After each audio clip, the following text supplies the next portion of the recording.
everybody, this is Rhonda with Keller Williams and Utah Dream Properties, and today I'm here to give you the market update for May of 2024. Let's get to work. Let's get to work.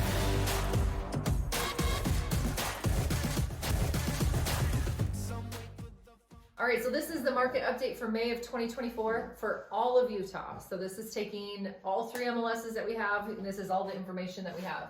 So kind of interesting, so a couple things I want to point out. I know you can read all the numbers, but one thing I want to point out is from 23 to 24, we did go up a little bit in value. And it's interesting because if you listen to headlines and you kind of watch certain news things, they'll say prices are falling or they're just not rising as quickly as we saw. But if you bought a house last year for the same, medium price, you'd pay $10,000 more this year. So that's important to note. Also, median square foot, it pretty much stays the same, 2240 to 2200. You're not going to notice a difference walking into a house with a 40 square foot difference, but beds actually went down. So you're paying a little bit more for one less bedroom, and everything else pretty much stayed the same except for the number of houses sold. So the number this year is 1659, last year was 3511, so a little more than half.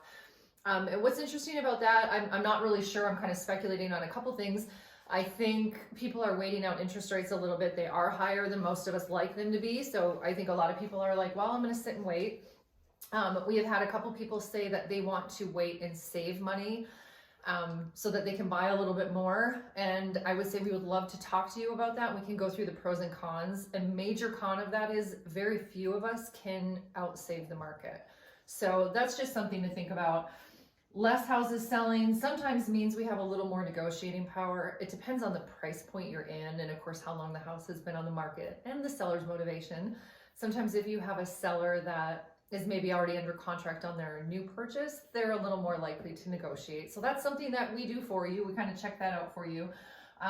But I thought these numbers were interesting. And if you compare this to past videos, we also have videos for each individual city.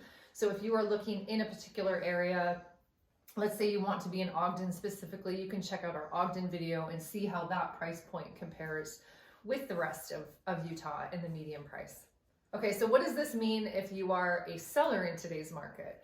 If you are a seller, depending on when you purchased, most people have equity. Not every single person out there, but a high probability, a high percentage of people that own homes in Utah do have equity in them. So that is good. You can kind of see where you compare as far as square footage, minimum bedrooms, bathrooms, things like that. And if you are a buyer, it means that less homes are selling, but prices are still going up.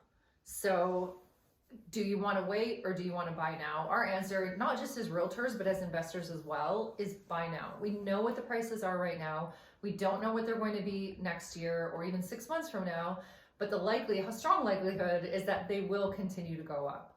So that's why we do these market updates, and we do have a lot of people ask about them. We've got past clients asking about them as well because they want to know what the actual numbers are. We get these directly from the MLS, so these are not manipulated in any way. So we're just here to give you this information. So if you have any questions about the market, about anything real estate related, we would love to talk to you. Our information is down below. And also we put out new videos every Friday, so make sure to like and subscribe so that you're notified every time we publish one.